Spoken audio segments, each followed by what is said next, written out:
Lagu Glorious karya Weird Genius resmi dipilih sebagai soundtrack dalam gelaran Piala Dunia U17 2023 yang diselenggarakan di tanah air Indonesia. Kepastian tersebut diumumkan langsung oleh laman resmi FIFA pada Selasa 31 Oktober 2023. Dalam karya ini, Weird Genius menggandeng 3 penyanyi wanita sekaligus, yakni Lyodra, Tiara Andini, dan Ziva Magnolia. Lagu Glorious sendiri awalnya direncanakan menjadi soundtrack Piala Dunia U20 2023 yang sejatinya digelar di Indonesia. Namun setelah Piala Dunia U20 2023 batal terselenggara di Indonesia, kini lagu Glorious akan menjadi soundtrack Piala Dunia U17 2023. Dalam pengumumannya, aransemen baru lagu Glorious yang menjadi soundtrack Piala Dunia U17 2023 akan diluncurkan FIFA pada 3 November mendatang.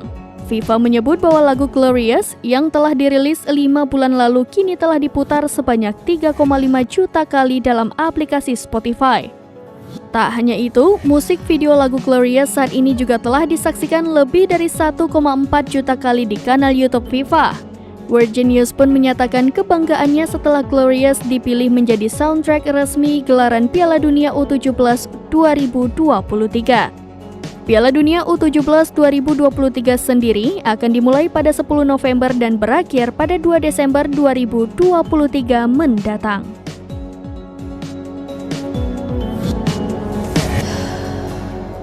Download Tribun X sekarang, menghadirkan lokal menjadi Indonesia.